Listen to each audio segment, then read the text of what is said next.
2011 में शुरू हुआ अन्ना आंदोलन और 2012 में उस आंदोलन के बाद उभरा एक नाम अरविंद केजरीवाल। राजनीति में आने की केजरीवाल की मंशा से अन्ना हजारे नाराज हुए और फिर दोनों के रास्ते बदल गए। आखिरकार अक्टूबर-नवंबर 2012 में अरविंद केजरीवाल ने लॉन्च कर दी आम आदमी पार्टी।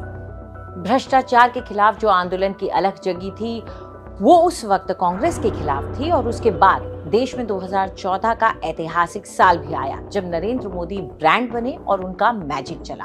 लेकिन 2012 से 2022 के बीच 10 सालों में केजरीवाल ने कांग्रेस और फिर बीजेपी के काल में जो उपलब्धियां हासिल की वो देश के कई दिग्गज नेताओं को भी हासिल नहीं हो सकी थी।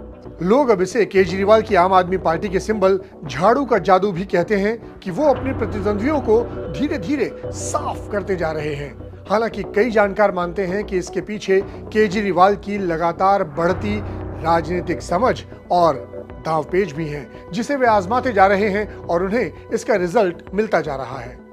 1968 में हरियाणा के हिसार में जन्मे अरविंद केजरीवाल ने 1989 में IIT खड़गपुर से इंजीनियरिंग की।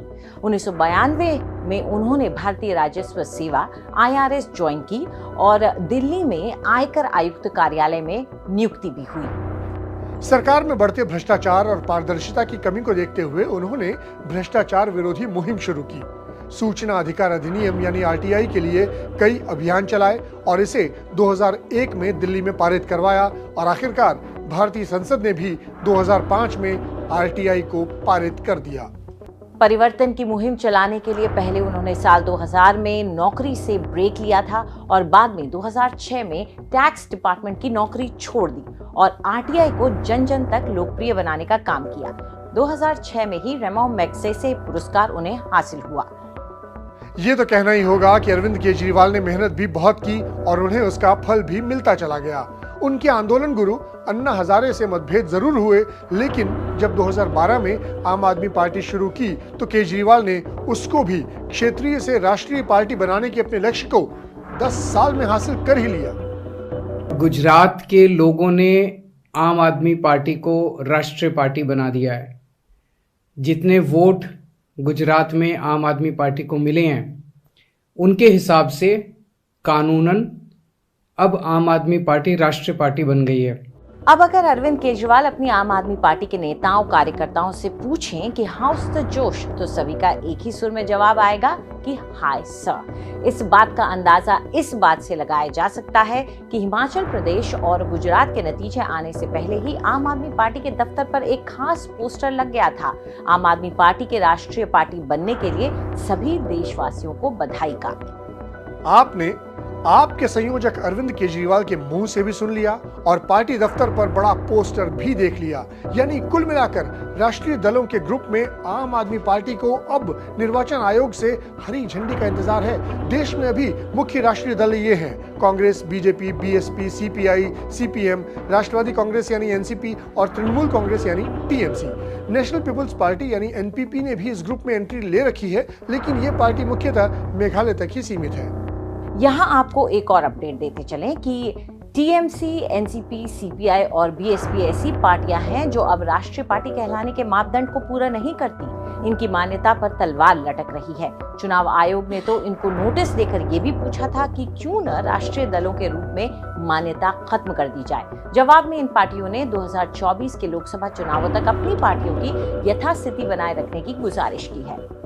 एक और बात बताते चले कि मुलायम सिंह यादव, लालू यादव, नीतीश कुमार, N चंद्रबाबू नायडू और K चंद्रशेखर राव जैसे दमदार नेता भी अपनी पार्टी को राष्ट्रीय दल का दर्जा नहीं दिलवा सके, क्योंकि ये क्षेत्रीय पार्टियां अपने अपने राज्य से निकलकर दूसरे राज्यों में छाप नहीं छोड़ सकी। तो सोचिए, जो हमने आपको पहले कहा था वो बात सही साबित हुई ना, कि अरविंद केजरीवाल ऐसे दिग्गजों से भी आगे निकलते नजर आ रहे हैं। आगे ही नहीं, हम तो कहेंगे कि काफी आगे निकला है।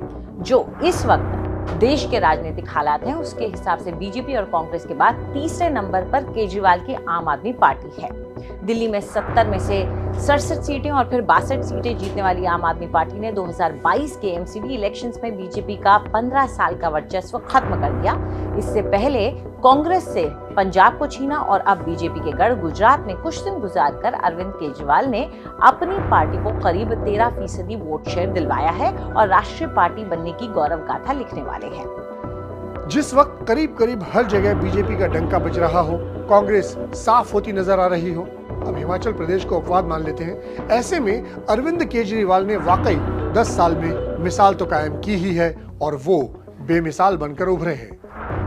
जाते जाते आपको ये भी दिखाते हैं कि केजरीवाल ने राघव चड्ढा का एक ट्वीट रीट्वीट किया है, जिसमें ये दिखाया गया है कि कैसे बीजेपी ने गुजरात में शुरुआत की थी और आम आदमी पार्टी उससे बढ़कर है, यानी उनका आने वाला भविष्य काफी उज्जवल होने वाला है, ऐसा उनका दावा है। आपको हमारा ये वीडियो कैसा लगा कमेंट सेक्शन में हमें जरूर बताएं। देश और दुनिया की तमाम बड़ी खबरों के लिए सब्सक्राइब करें आज तक।